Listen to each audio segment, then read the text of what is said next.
దేవుని నామం మీకు వందనాలు తెలియజేస్తున్నాను. ఈరోజు నేను అగ్యా చాప్టర్ను ప్రజెంట్ చేద్దాం మీ ముందుకు వచ్చాను. Praise the lord everyone. Haggai చాప్టర్లో మొదటి మన అగ్యా తీసినప్పుడు ఇక్కడ వచ్చేసి 2 చాప్టర్లు ఉండే 2 చాప్టర్లను కూడా డివైడ్ చేసినప్పుడు మనకి ఫస్ట్ చాప్టర్ వచ్చేసేసి మనం దాని టైటిల్ ఏమని పెట్టుకోవచ్చు అంటే with God without God 1 to 12 verse in Bible.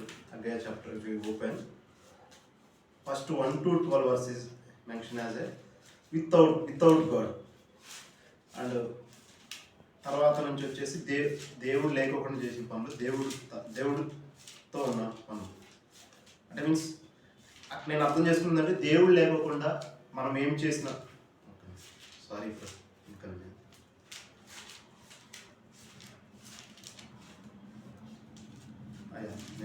నేను చెప్పబోయేది ఏంటంటే మనం దేవుడు లేకోకుండా ఇక్కడ 1 నుంచి 12 వచనంలో ఏం చెప్పాడంటే దేవుడు ఇక్కడ మేము చదివిన తర్వాత అర్థమైంది ఏంటంటే దేవుడు లేకోకుండా ఏం చేసినా కానీ వ్యర్థమే.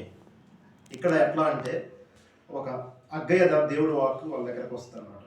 ఇక్కడ అగ్గయ్య ద్వారా మొదటి వచనంలో ఉంటుంది, యూదా దేశం మీద సప్త కుమారుడని జెరుబ్బాబెలు ప్రధాన యాజకుడైన యోషువ కుమారుడైన యెహోషువకు యెహోవాకు ప్రత్యక్షమైన సెలవిచ్చాను.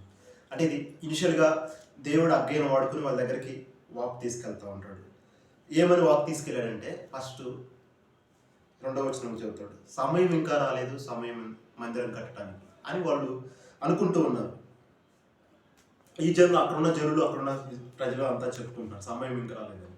బట్ దేవుడు అక్కడ ఏం చెబుతున్నాడంటే ఆ వాక్ మళ్ళీ అందుకు యెహోవాకు ప్రత్యక్షమై యెహోవాకు అగ్గయ్యకు సెలవిచ్చాడు. అంటే ఓల్డ్ టెస్ట్మెంట్లో ఏం చెప్తాడంటే ఎప్పుడు కూడా గాడ్ ప్రవక్తలను పంపించి వాళ్ళు యెహోవా వాక్కును పంపుతాడు. పాత నిబంధనలో, కొత్త నిబంధన వచ్చేసి హోలీ స్పిరిట్ ఆఫ్ గాడ్. ఇక్కడేమో ప్రవక్తలను పంపించేసి వాళ్ళ దేవుడు వాక్ వాళ్ళ దగ్గర పెట్టి అప్పుడు పీపుల్స్ ఏంటంటే టర్న్ అవుతారు. వాళ్ళ ఓన్ వేలో ఏమనుకుంటున్నారంటే ఇంకెక్కడ దేవుడి మందిరం అని, ఇంకా సమయం రాలేదు అంటాడు. దేవుడు అయితే వాళ్ళకి క్లారిటీ ఇస్తాడు. ఏం చెబుతాడంటే 4వ వచనంలో, ఈ మందిరం పాడైండగా మీరు సర్మ వేసిన ఇంట్లో నివసించడానికి ఇది సమయం. అంటే మీన్స్ ఆల్రెడీ టెంపుల్ పాడైపోయింది. అంటే మీన్స్ దేవుని మందిరం అంటే దేవుని ప్రజలు అందరూ కూడా ఇక్కడ ఏంటంటే ఓల్డ్ టెస్ట్మెంట్ ప్రకారం కూడా టెంపుల్ అంటే ఓన్లీ చర్చ్ కాదు, లేకపోతే ఓన్లీ ఇది కాదు. people, group of members are believers also or unbelievers also, they are spoiled, they turn away from God. దేవుడి నుంచి దూరం అయ్యారు. అక్కడ అది చెప్పింది అగ్గయ్య. వాళ్ళు పాడై ఉంటున్నప్పుడు లేకపోతే peoples are turn away from, వాళ్ళు ఏమనుకుంటున్నారంటే ఓన్ వేస్, ఇంకా సమయం రాలేదు అని వాళ్ళు అట్లా ఉంటున్నప్పుడు దేవుడు ఇన్వాల్వ్ అవుతాడు అనమాట. మీ ప్రవర్తన గురించి ఆలోచించుకోమంటాడు. మీరు ఇన్వాల్వ్ ఏం చేస్తారంటే ఎందుకోసం అంటే దేవుడికి ఆయనకి అన్నిటికీ సర్వవ్యామి, లేకపోతే భూమి ఆకాశం కలిగి చేసినవాడు, సర్వవ్యాప్తి, ఏదైనా చేయగలుగుతాడు, అధికారం, సర్వాధికారం ఆయనకు ఉంది. ఇక్కడ చెబుతాడు మీ ప్రవర్తన ఆలోచించుకోండి, నేను రిజల్ట్ ఇస్తాను. మీరు విస్తారంగా, ఆ రోజుల్లో వాళ్ళంతా కూడా పండిస్తారు, పంటలన్నీ కూడా విస్తారంగా పండిను, మీరు కొంచెం విస్తారంగా విత్తినను, మీరు బట్టలు వేసుకున్నాను, తప్పిక దాహం తీరినను. అంటే మీరు ఏం చేసినా కూడా, అంటే అక్కడ ఏం చెబుతున్నాడంటే జడ్జిమెంట్ కాదు, వాళ్ళ దగ్గరికి వెళ్ళి యెహోవాకు పంపించి మీరు దేవుడు లేకోకుండా, మీరు దేవుడు ఆయన ఇంట్రాక్షన్ లేకపోకుండా మీరు ఓన్గా వెళ్తున్నారు. దానివల్ల మీకు ఎట్టి ఎంత చేసినా, నువ్వు వాళ్ళు సంపాదించినా కానీ అది సిల్లిగా వాళ్ళు చేసినట్టే, నీ సంపాదన కూడా ఎందుకు మిగలదు. క్లారిటీ ఇచ్చాడు అనమాట వాళ్ళకి. అక్కడ అగ్గయ్య ఇన్వాల్వ్ అయ్యాడు. ఇంకా ఏం చెప్పాలంటే చెప్పిన దేవుడికి సర్వాధికారం ఉంది. అవసరమైతే ఆ రోజు వాళ్ళు అనుకుంటున్నారు ఇంటికి తీసుకొచ్చిన ధాన్యాన్ని కూడా చెడగొడతాడు. అంటే మీన్స్ అక్కడ దేవుడు ఏం జడ్జిమెంట్ చేయట్లేదు. దేవుడు ఇన్వాల్వ్ అయితే కనుక ఒక వ్యక్తి పట్ల, దేవుడు లేకోకుండా ఓన్గా వెళ్ళి ఓన్గా చేస్తే కనుక దేవుడికి అంత సర్వాధికారం దేని మీద ఉంది తెలుసా? ఇక్కడ స్పష్టంగా రాశాడు. ధాన్యం విషయంలో, ద్రాక్షరాశి విషయంలో, తైలం విషయంలో, భూమి విషయంలో, చేతి పనుల విషయంలో కూడా. మనం అనుకుంటున్నాం మన చేతి పని మన చేతిలో లేదు, దేవుని చేతుల్లో ఉంది. అంటే వీటన్నిటిని కూడా ఏంది సర్వాధికారం గల దేవుడు క్షామాన్ని పుట్టించాడు. ఎందుకు వాళ్ళు టర్న్ అయిపోయారని, దేవుడి నుంచి దూరం అయిపోయారని, వాళ్ళని దేవుడి దగ్గర తీసుకురావాలని. అగ్గే ఈ ప్రవక్త యెహోవాకు ఎందుకు చేశాడు? ఏదో చేయాలని, వాళ్ళని ఏదో ఇబ్బంది పెట్టాలని కాదు, దేవుడి దగ్గర టర్న్ అవుతారు, ఈ పీపుల్స్ అంతా దేవుడి దగ్గరకు వస్తారని ఆ ఉద్దేశం తప్ప దేవుడు క్షమ చేయలేదు. ఎందుకోసం సర్వాధికారంగా భూమి ఆకాశాలు కూడా మంచి కురవకుండా చేశాడు. ఇలా ఇన్వాల్వ్ అయినప్పుడు దేవుడు ఇట్లా ఇన్వాల్వ్ అయ్యింది. ఇప్పుడు ఈ అప్లికేషన్ కొత్త నిబంధనల ప్రకారం ఏంటంటే మనకి ఇప్పుడున్న ప్రజెంట్ పీపుల్కి ఈ అప్లికేషన్ ఏంటంటే వితౌట్ గాడ్ ఇంటర్వెన్షన్ లేకోకుండా 1:12 వచనం ప్రకారం మన జీవితాలు ఏదైనా కావచ్చు, మన జాబ్ కావచ్చు, ఏదైనా మనం సక్సీడ్ అవ్వలేము. తర్వాత 12 నుంచి 15 వర్సెస్లో 1 ఫస్ట్ చాప్టర్లో ఇక్కడ కన్క్లూజన్ ఏంటంటే వీళ్ళు దేవుడు వాక్ వచ్చింది, వాళ్ళ ఫెయిల్యూర్స్ వచ్చేసినాయి. ఏమవుతారు ఇప్పుడు దేవుడు టర్న్ అవుతారు. ఎట్లా అక్కడ వాళ్ళందరూ కూడా జెరుబ్బాబెలు కుమారుడు ప్రధాన యాజకుడు యెహోవా చేసిన జనులందరూ కూడా దేవుడు చెప్తాడు. దేవుడు యెహోవా మాట ఆలకించి ఏం ఆలకించారు? ఫస్ట్ చెప్పాడు కదా, నా మందిరం పాడై ఉండగా మీ గురించి ఆలోచించి ఆ మాట ఆలకిస్తారు. ఓకే, ఈ శిక్ష వచ్చింది కారణం ఇందువల్ల వాళ్ళు ఆలోచించి అందరూ కూడా దేవుడేం భయభక్తులు కూడుకుంటారు. ఆయన మాట ఆలకిస్తారు. ఆయన టర్న్ అవుతారు.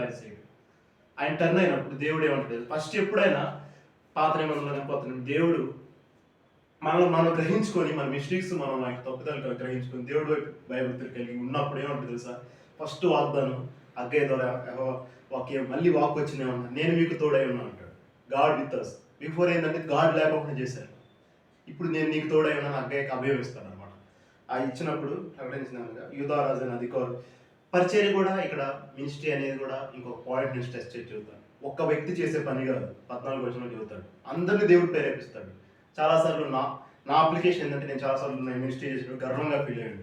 నేను చేస్తున్నాను, నాకు తర్వాత నేర్పించాడు. ఒక్కలు కాదు ఇక్కడ నేను అబద్ధం చేస్తే 14 యెహోవా యూదా దేశపు అధికారైన షప్తాని కుమారుడైన జెరుబ్బాబెలు యొక్క మనుషును ప్రధాన యాజకుడైన యోషువ కుమారుడైన యెహోవా మనుషును చేసిన జనులందరినీ ప్రేరేపించాడు దేవుడు. మినిస్ట్రీ అనేది దేవుడు పని. ఆయన అందరినీ ప్రేరేపిస్తాడు ఆయన పని కోసం. కాబట్టి ఆ యొక్క మనలో చాలాసార్లు నేను చేస్తున్నా స్వభావం వస్తుంది, దాన్ని చంపుకోవాలి. దేవుడు ప్రేరేపిస్తాడు, దేవుడు ఇన్వాల్వ్ అవుతాడు. ఇది గాడ్స్ మినిస్ట్రీ. అయితే అక్కడ వారు కూడి వచ్చి దర్యావేశ్వరు వెలువడిన 2వ సంవత్సరంలో 24వ దినంలో సైనిక యెహోవా దేవుడు మందిరం పనిచేయి మొదలుపెట్టి. అంటే మీన్స్ గాడ్ తోడై ఉన్నాడు, వాళ్ళు దేవుడు వైపు తిరిగారు, మందిరానికి కట్టాడు. వితౌట్ గాడ్ సక్సీడ్ అవ్వలేదు, విత్ గాడ్ సక్సీడ్ అయ్యాడు. ఇప్పుడు ఏంటంటే God second chapter conclusion. Second చాప్టర్లో God guidance and God presence అనమాట. గాడ్ ప్రెజెన్స్ చూస్తారు. ఎప్పుడైతే ఎవరికి ప్రెజెన్స్ చూడలేదు, ఇక్కడ మళ్ళీ ఇన్వాల్వ్ అవుతాడు దేవుడు. వారికి అగ్గయ్య ద్వారా ప్రత్యక్షమయ్యి వాళ్ళందరినీ కూడా యూదా దేశపు అధికారుల సప్తాయన కుమారుడు జెరుబ్బాబెలు ప్రధాన యోషువ కుమారుడు అని యోషువ చేసిన అందరూ ఈ పూర్వకాలం ఈ మందిరం కలిగిన మహిమను చూసి మీలో ఉన్నారు కదా, అట్టివారు ఎట్టిది కనపడుచున్నది, దానితో ఇది ఎందుకు పలుకని అంటున్నారు. అంటే మీన్స్ వాళ్ళ యొక్క మహిమ గురించి చెప్తాడు. ఓల్డ్ ఎజ్రా వాళ్ళ నెహెమియా ఉన్నప్పుడు మందిరాన్ని గురించి చెప్తాడు. వాళ్ళు ఇక్కడ కూడా ఉన్నారు, దాంతో పోల్చుకుంటే ఇది ఎంతమంది అన్నట్టు వాళ్ళకి ఎక్స్ప్లెయిన్ చేస్తారు. అయితే ఇక్కడ ఏంటంటే దేవుడు ఏం చేస్తారంటే డిస్కరేజ్ అవుతుంది పీపుల్స్. దేవుని పని చేసేటప్పుడు జనరల్గా మనుషులు ఆధార్యపడతా ఉంటారు, దేవుని పనే కానీ ముందుకు వెళ్తూ ఉంటారు. అందుకని దేవుడు ఏమంటాడంటే జెరుబ్బాబెలు ప్రధాన యోషువ కుమారుడైన యోషువ ధైర్యం తెచ్చుకో, దేశం ఆ సమస్త దేశం అందరూ కూడా ధైర్యం తెచ్చుకోవాలి. వాళ్ళందరినీ కూడా దేవుడు ఏం చెప్తున్నాడంటే మీరు అందరూ ధైర్యం తెచ్చుకోండి, నేను మీకు తోడై ఉన్నాను. సైన్యం యెహోవా అంటే మీన్స్ దేవుడు మనల్ని ఏం చేస్తాడంటే ఎంకరేజ్ చేస్తాడు. మనం దేవుడు పని చేస్తూ ఉన్నప్పుడు మనం భయపడాల్సిన పని లేదు. అందరిని సీల్చిన వారందరినీ కూడా సైతం సమస్త దేశం వారందరినీ కూడా అరమ్మంటాడు. ఇంకొక ప్రామిస్ కూడా ఉంది, ఐగుప్తులో నేను చేసిన నిబంధన మర్చిపోదు. మనం ఏ పాటి వారం? ఇజ్రాయెల్ ప్రజలు లాంటి వారమే కదా. చాలాసార్లు మనం చేసిన నిబంధనకి ఎన్నోసార్లు మనం తొలగిపోతూ ఉంటాం. కానీ ఐగుప్తు ప్రజలను ఎందుకు నశింపజేయాలంటే ఎప్పుడు నశింపజేసాడు, మనల్ని కూడా నశింపజేసాడు. కానీ పితరులతో చేసిన అబ్రహాం ఇస్సాకు వాళ్ళతో చేసిన ఆ నిబంధన బట్టి వాళ్ళని నిర్మూలించాలి. మనల్ని కూడా దేన్ని బట్టి నిర్మూలించాలి? త్రూ యేసుక్రీస్తుని బట్టి. మనం చాలాసార్లు ఆయన చేసిన నిబంధన మర్చిపోయినా కానీ దేవుడు మరలా ఆయన మనల్ని జ్ఞాపకం చేస్తున్నాడు. అక్కడ ఏం చేస్తారంటే అక్కడ వాళ్ళకి నిబంధన జ్ఞాపకం చేయాలి. ఆత్మ మీ మధ్య ఉంది కనుక ఎందుకోసం మనం భయపడాల్సిన పని లేదు. ఆయన ఆత్మ మన మధ్య ఉంది. అంటే మీన్స్ దేవుడు ఆత్మ మన దగ్గర ఉన్నప్పుడు మనం భయపడాలి. ఈ లోకం దేనికి భయపడవసరం లేదు. ఈ లోకం అది నా కన్క్లూజన్. 2 నుంచి 9 వరకు సైన్యపతి యెహోవా సెలవిచ్చింది, ఈ స్థలంలో నేను సమాధానం అనుగ్రహించి అంటే ఆ మందిరంలో నేను ఉంటాను. ఇప్పుడు కొత్త నిబంధన ప్రకారం మందిరం అంటే ఏం తెలుసా? ఒక టెంపుల్ బిల్డ్ చేయడం కానీ అది కాదు. నీలో ఒక బిలీవర్గా నువ్వు దేవుడి వాక్యం చదువుతూ, నువ్వు ఆయన కోసం బ్రతుకుతూ, నువ్వు హోలీగా జీవిస్తూ, నువ్వు హోలీగా ఉన్నా అక్కడ ఆనేస్తాను. నువ్వు వెళ్ళు టెంపుల్లో ప్రార్థన చేయాల్సిన లేదు, నువ్వు వెళ్ళి అక్కడికి వెళ్ళి ప్రార్థన చేయవలసిన కొత్త నిబంధనలు ఆల్రెడీ మన హృదయమే నీ ఆలయం అంటున్నాడు. ఎవడైనా నేను వాడి హృదయాన్ని పాడు చేస్తే నేను వాడిని పాడు చేస్తాను. పరిశుద్ధాత్మక ఆలయం. ఇక్కడ నేను ఆనందిస్తా అంటున్నాడు సైన్యపతి యెహోవా. ఆయన ఆనందిస్తాడు మన హృదయంలో. అది చెబుతున్నాడు. ఇప్పుడు మనం ఆయనలో ఉన్నామా, ఆయన చెప్పినట్టు బ్రతుకుతున్నాము, అది ఇంపార్టెంట్. ఇక్కడ 10 నుంచి 19 వర్సెస్లో నేను ఒక 2 పాయింట్స్ నుంచి టెస్ట్ చేసి నేను చెప్తాను. అక్కడ యాజకుల దగ్గరికి వెళ్తాడు. యాజకుల దగ్గరికి యెహోవా అగ్గయ్య ద్వారా వాళ్ళ దగ్గరికి వెళ్ళి చెప్తాడు. అపవిత్రమైన ముట్టినప్పుడు అది అపవిత్రమా కాదా? కొన్ని శవాలు ముట్టినప్పుడు వారిని క్వశ్చన్ అడుగుతాడు, అపవిత్రమని చెబుతాడు. ఇక్కడ ఏం చెబుతున్నాడంటే ఇక్కడైనా వాళ్ళు ఏం పాఠం నేర్పించాలని చెబుతున్నారంటే అగ్గయ్య ద్వారా 14 వచనంలో టెస్ట్ చేయొచ్చు. అప్పుడు అగ్గయ్య వారికి ప్రత్యేకించి ఈ ప్రజలు ఈ జనులకు నా దృష్టికి అలాగే చేయించిన వారు చేయి క్రియలన్నిటి వారు అచ్చట అర్పించినవన్నీ కూడా నా దృష్టికి చాలాసార్లు మనం అర్పిస్తాం. అవి చేస్తాం, ఇవి చేస్తాం, అన్నీ కూడా చాలాసార్లు అపవిత్రమని అంటున్నాడు. మీన్స్ హోల్ హార్టెడ్గా మనం చేయకపోతే దేవుని దృష్టికి మనుషుల కోసం చేస్తే అవన్నీ కూడా ఎందుకు పనికిరావు. నీతిక్రియలు, మనిషి నీతిక్రియలు ప్రిగొడ్డు లాంటివి. దేవుడు ఏమంటాడంటే ఈ మందిరం ఆయన మొదలించిన దినం ఆలోచన మొదలుకొని మీకు సంబంధించిన ఆలోచించుకోండి. ఇక్కడ నీకు చెబుతుంది ఏంటంటే 2 సార్లు ఫెయిల్యూర్స్. నిజంగా దేవుడు ఫెయిల్యూర్స్ కలుగు చేస్తాడు. నిజంగా దేవుడు కలిగి చేస్తాడు. 16-17 వచనంలో 2 ఫెయిల్యూర్స్ని ఏదో చూస్తాడు. ఈ లోకంలో దేవుడు ఏం వస్తున్నా కొత్త నిబంధన బిలీవర్కైనా పాత నిబంధనల బిలీవర్కైనా చెప్పేది ఏంటంటే దేవుడు మన ఫెయిల్యూర్స్లో కలుగు చేసేది ఎందుకు అసలు ఇంటెన్షన్గా బిలీవర్లో తిరిగి వస్తాడు. దేవుడు ఆ ఫెయిల్యూర్స్ వచ్చినప్పుడు మనిషి అట్లీస్ట్ నా దగ్గర తిరిగి వస్తాడు. ఇక్కడ రాలేదు. ఇక్కడ చూడండి, నాటబడిన ఒక బడి 20 కుప్పలు కుంకలు వేయగా 10 కుప్పలు ధాన్యమే తేల్చుంది. తీసుకొని రావాలి 50 కొలది తొట్ల ఎద్దకు ఒకడు రాగా 20 కొలది మాత్రమే దొరికింది. అంటే మీన్స్ వాళ్ళు ఎక్స్పెక్ట్ చేసింది దొరకట్లా. ఇంకొకసారి తెలుసా, తెగులతోనూ కాటుకలతోనూ వడగండ్లతోనూ కష్టజీతం నేను నాశనం చేసింది ఆయనను మీలో ఒకటి తిరిగి రాలేదు.